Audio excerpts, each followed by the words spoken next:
ये भागवत में ही है, सुन लीजिए, याद तो क्या रहेगा, सुन लीजिए।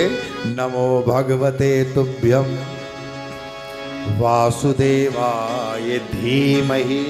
जहां जहां धीमहि शब्द आता उसे गायत्री कहते हैं, अभी हमने निवेदन किया। नमो भगवते तुभ्यम वासुदेवाय धीमहि प्रद्युम्नाय निरुद्धाय नमः संकर्षणाय च। ये वासुदेव गायत्री मंत्र है। संतों ने पूर्व जन्म में देवर्षि नारद को दिया था। देवर्षि नारद पूर्व जन्म में एक शूद्र दासी के पुत्र थे। ना पढ़े लिखे थे, ना ऊंचे कुल में थे, लेकिन संतों के मुखार बिंद से कथा सुनी और संतों के मुखार बिंद से गायत्री मंत्र की दीक्षा मिली। और संतों के मुखार बिंद से कथा सुनी तो भगवान में और भगवान की कथा में रति हुई और महाराज इतना प्रेम हुआ, इतना भजन किया, वासुदेव गायत्री मंत्र का जप किया। परिणाम ये हुआ कि कहाँ शूद्र दासी के पुत्र थे और भजन के प्रभाव से, कथा श्रवण के प्रभाव से वो शूद्र दासी पुत्र ब्रह्मा जी के मानस पुत्र देवर्षि नारद के रूप में प्रकट है। ये भगवान की कथा की। इसलिए मैं आपसे कहता हूं कि भक्ति को केंद्र में रख करके भगवान की कथा लिखिए। मेरे पिता ब्रह्मा ने मुझे चतुश्लोकी भागवत दिया है, आज वह चतुश्लोकी भागवत मैं तुम्हें सुनाता हूँ, उसे श्रवण करिए। 4 श्लोक है, भगवान नारायण ने ब्रह्मा को दिया है, ब्रह्मा ने देवर्षि नारद जी को दिया है और देवर्षि नारद जी आज महर्षि वेदव्यास को सुना रहे हैं। वो 4 श्लोक हैं, ध्यान से सुनिए, सीधे नारायण की वाणी है। अहमेवास्मेवाग्रे नान्यत् यद् सत् सत् परम पश्चादहं यदेतच्च यो वशिष्येत् सोऽस्म्यहम् ऋतेर्थं यत् प्रतीयेत् न प्रतीयेत् चात्मनि तद्विद्यादात्मनो मायां यथा भासो यथा तमः यथा महान्ति भूतानि भूतेषु च वचेष्वनु प्रविष्टान्यप्रविष्टानि तथा तेषु न तेष्वहम् एतावदेव जिज्ञास्यं तत्त्वजिज्ञासुनात्मनः अन्वय व्यतिरेकाभ्याम यत् स्यात् सर्वत्र सर्वदा। मूल भागवत जी के 4 श्लोक भगवान नारायण ने ब्रह्मा को सुनाया, ब्रह्मा ने नारद को, नारद ने महर्षि वेदव्यास को। पहले श्लोक में भगवान ने अपने बारे में बताया है, अहमेवास्मेवाग्रे। बहुत प्यारी व्याख्या है, लेकिन 2 घंटे लगे। सो प्रणाम करते हैं आपको भी और श्लोक को भी। पहले श्लोक में प्रभु ने अपने विषय में बताया, दूसरे श्लोक में अपनी माया के विषय में बताया, तीसरे श्लोक में इस जगत में परमात्मा, जगत और परमात्मा का क्या संबंध है बताया, और चौथे श्लोक में वही अन्वय व्यतिरेक जो भी हमने मंगलाचरण में है, अन्वय व्यतिरेक से परमात्मा इस सृष्टि में कैसे अनुस्यूत है उसका वर्णन किया। मूल 4 श्लोक हैं। महर्षि वेदव्यास को देवर्षि नारद ने दिया और कहा, आप हैं ही व्यास, जो विस्तार करे उसे ही व्यास कहते हैं। आप इन 4 श्लोकों का विस्तार करके परमहंसों की संहिता श्रीमद् भागवत पुराण की रचना करिए, और भागवत जी की रचना करने के बाद आपको पूर्णता, संतुष्टि, प्रसन्नता और शांति की प्राप्ति होगी। देवर्षि नारद ये उपदेश करके चतुश्लोकी भागवत का ज्ञान दे करके प्रस्थान कर गए, और महर्षि वेदव्यास जिनका आश्रम सरस्वती नदी के किनारे है, ब्रह्म नद्याम सरस्वत्याम आश्रम पश्चिमे तटे शम्याप्रास इति प्रोक्त ऋषिणाम सत्रवर्धन। सरस्वती नदी में स्नान किया है, गोता लगाया, तट पर आकर आसन लगा करके बैठे, आचमन प्राणायाम किया, और महाराज इन 4 श्लोकों को ध्यान में अनुभव किया, अनुभूति की है, और उस अनुभूति को 18,000 श्लोकों में अभिव्यक्ति दी। 335 अध्याय, 18,000 श्लोक, 12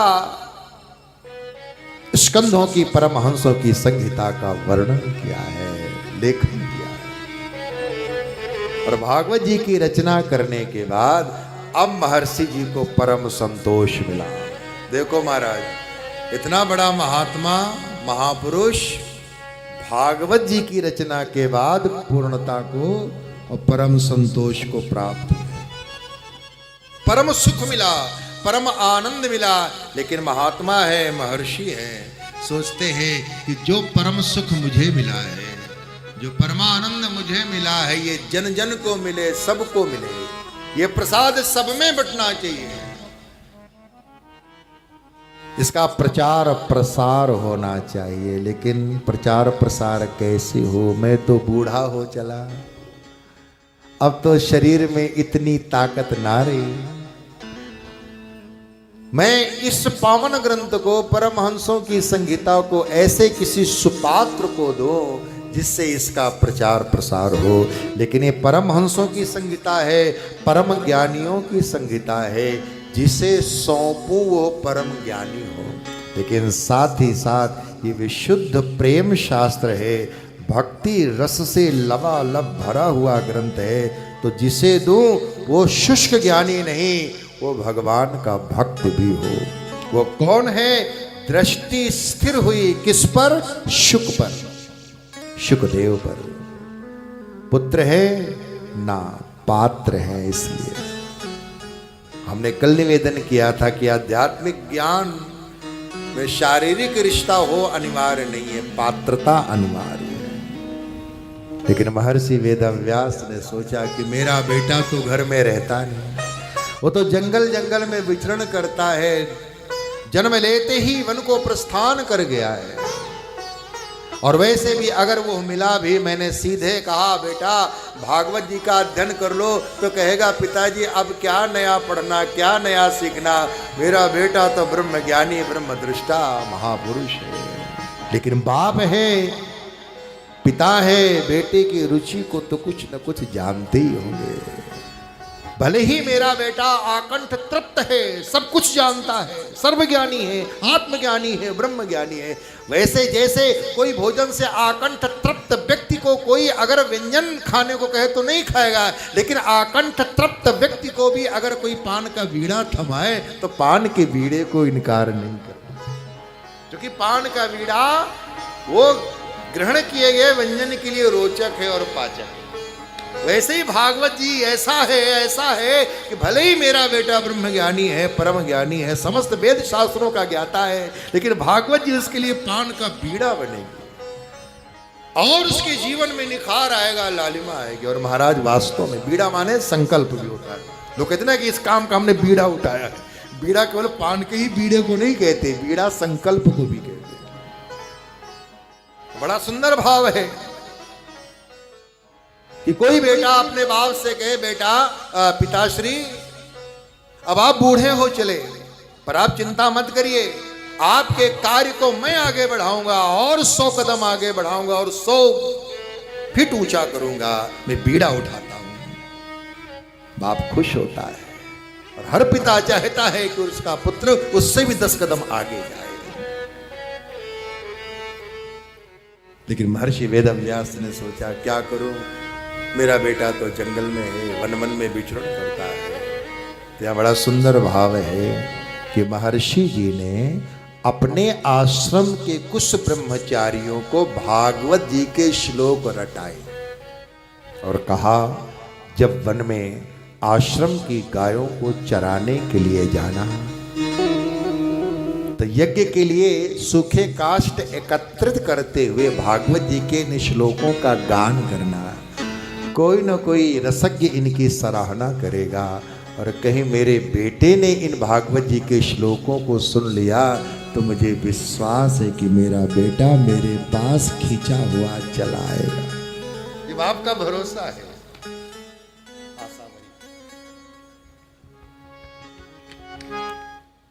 और महर्षि जी ने सिखाया है, ब्रह्मचारी वन में आते हैं, गायें चर रही हैं, सूखे काष्ठ एकत्रित कर रहे हैं और गुरु महाराज ने जो भागवत जी के श्लोक सिखाए हैं मधुर कंठ से गा रहे हैं। दशम स्कंद भगवान श्री कृष्ण के सौंदर्य का वर्णन है, उनकी रूप माधुरी का वर्णन है। कैसे लगते हैं भगवान श्री कृष्ण? बरहापीडम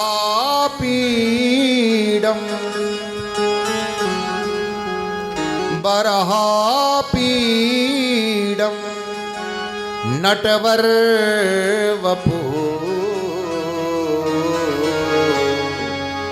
कर्णयो कर्णिकारं बिभ्रद्वासः कनककपिशं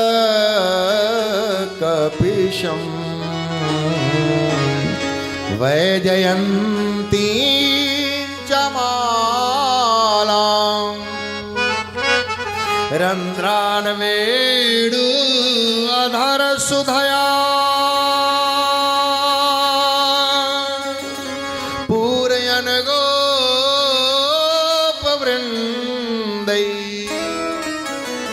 वृन्दारण्यं स्वपदरमणं प्राविशद गीत कीर्ति बरहापीडम। नंद नंदन श्याम सुंदर अपने बड़े भैया दाऊ जी के साथ सखाओं के साथ वृंदावन में गौचारण लीला करने आए। गायें चर रही हैं। नंद नंदन एक वृक्ष के नीचे त्रिभंग ललित मुद्रा में ठाड़े हुए। सांवरा सलोना ठाकुर जी का श्री अंग है, सूर्य की रश्मियों का सा पीला पीतांबर ठाकुर जी के श्री अंग में फब रहा है।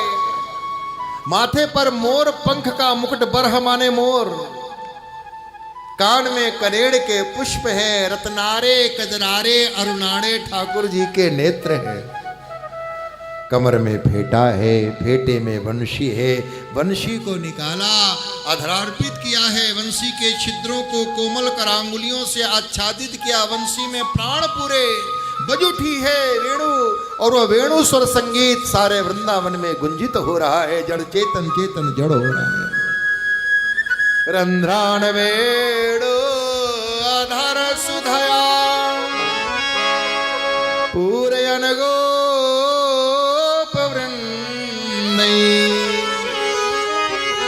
आसपास खड़े ग्वाल बाल नंद नंदन की उस प्यारी मधुर मूर्ति को अपलक निहार रहे, बार बार कीर्ति का गान कर रहे। वारे लाला वारे कन्हैया, क्या ही तेरी बांसुरी का सुर संगीत है, प्रशंसा कर रहे।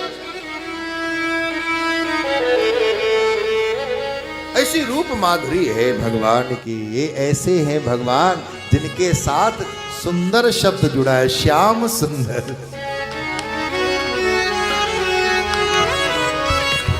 दैव योग से, सौभाग्य से आज उसी वन विस्तार में सुखदेव जी पधारे हैं और एक वृक्ष के नीचे अर्धोन्मीलित नयन बैठे। जैसे इस श्लोक को सुना, एक बांके बिहारी की दिव्य छवि भगवान सुखदेव के मनस्चक्षु के सामने आकर खड़ी हो गई और भगवान सुखदेव को मानो खींच रही है, उनके चित्त को खींच रही है। लेकिन भगवान सुखदेव विचार करते हैं, मैं निर्गुण का उपासक हूँ, मन मन में विचरण करता हूँ, सगुण भगवान की आराधना कैसे कर सकूँगा? सगुण भगवान की आराधना के लिए तो मंदिर बनवाना पड़ेगा, सिंहासन लाना पड़ेगा, सुंदर सुंदर उनके लिए वस्त्र बनवाने पड़ेंगे, माखन मिश्री का भोग लगाना पड़ेगा, सुबह शाम ओम जय जगदीश हरे करना होगा। मेरे में तो कौपीन तक नहीं है। नहीं नहीं नहीं, हम सगुण भगवान की आराधना नहीं कर सकेंगे। तब तक महर्षि जी के शिष्यों ने एक दूसरा श्लोक उठाया तृतीय स्कंद से, जिसमें भगवान की स्वभाव माधुरी का वर्णन। हो बकीयम स्तनकालकूटम जिघांसयापा ययदाप्य साधे।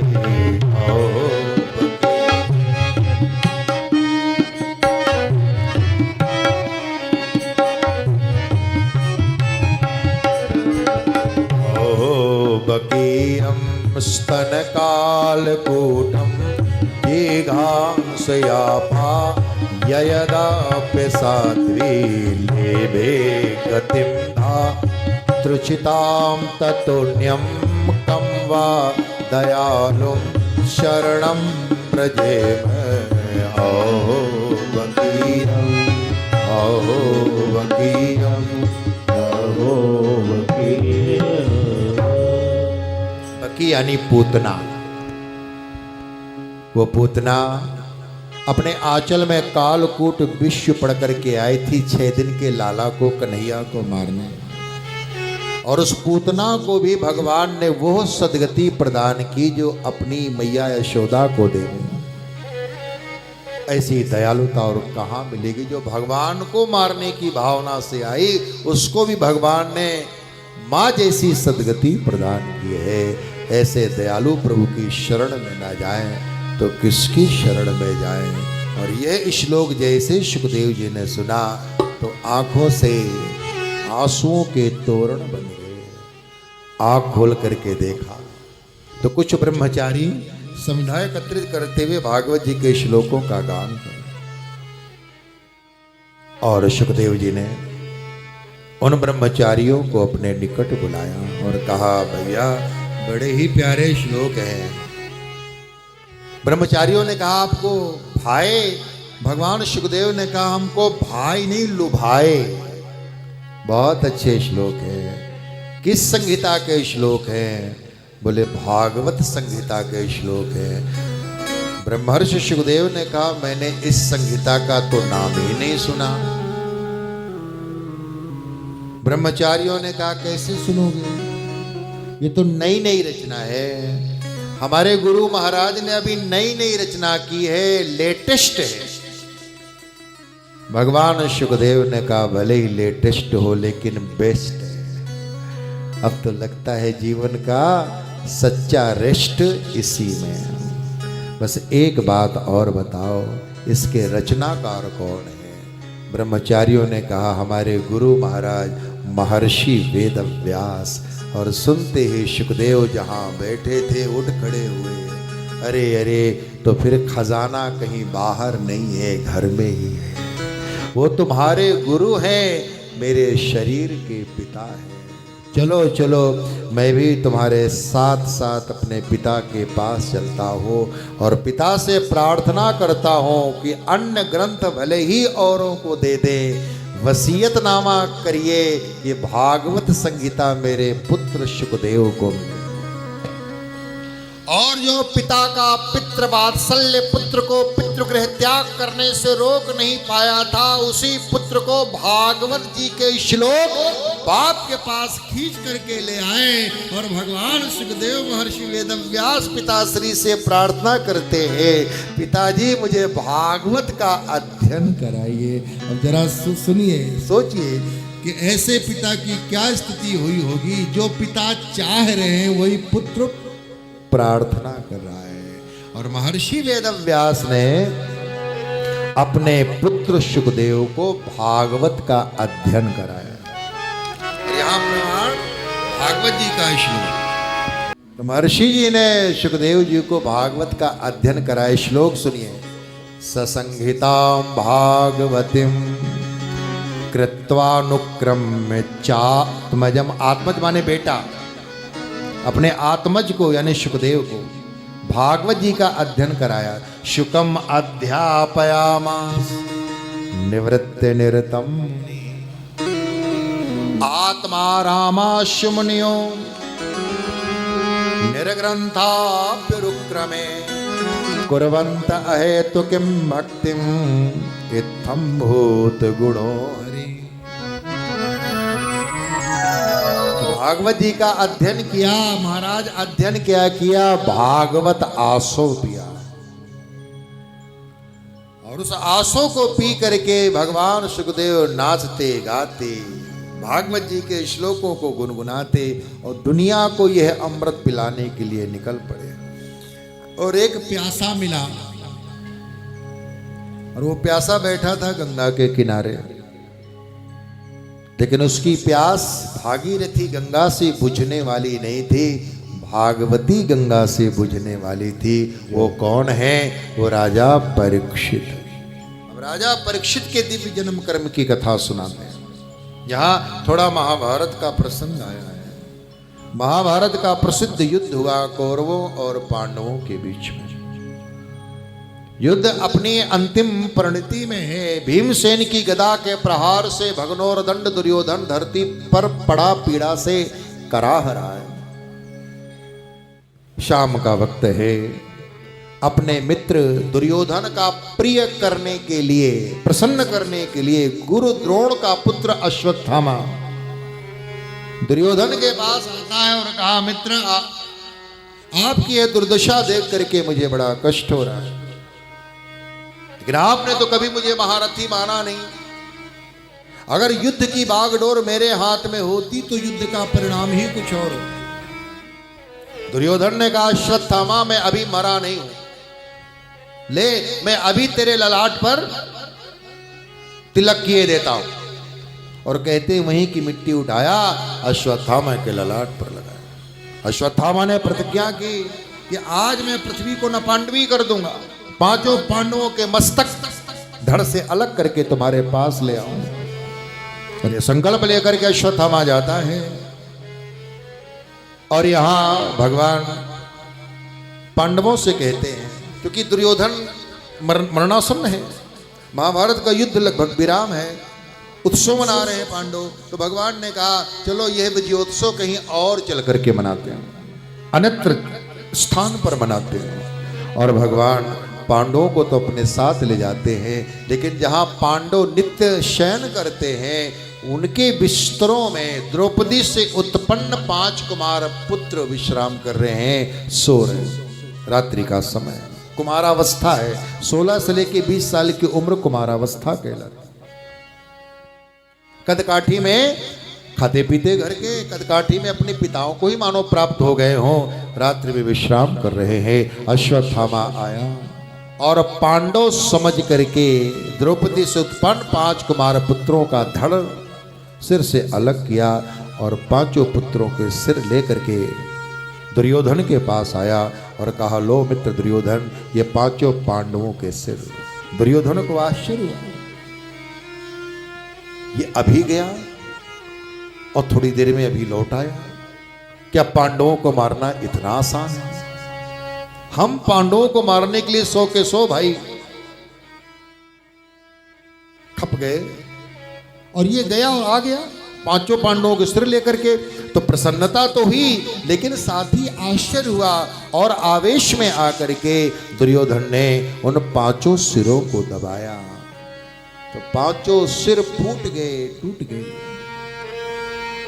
दुर्योधन ने कहा, अश्वत्थामा ये पांडवों के मस्तक नहीं है, ये तो किन्हीं बच्चों के मस्तक लगते हैं।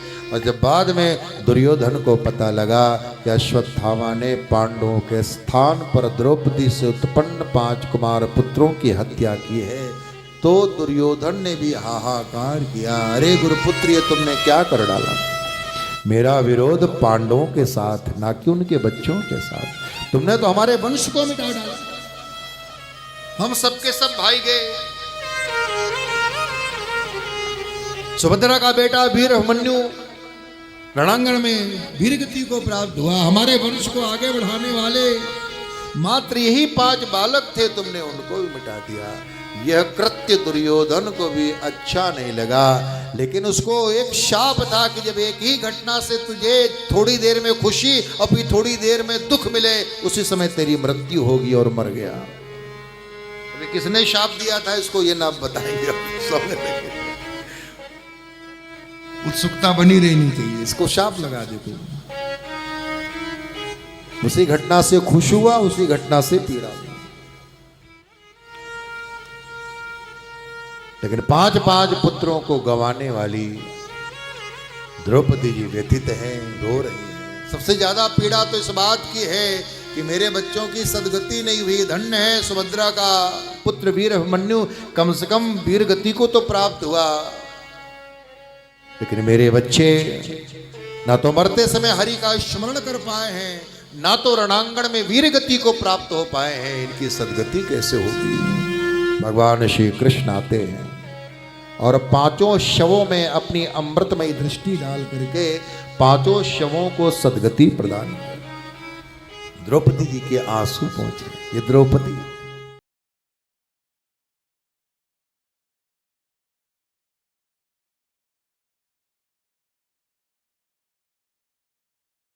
आनंद टीवी से जुड़ने के लिए आप हमें व्हाट्सएप करें 9277395752 पर।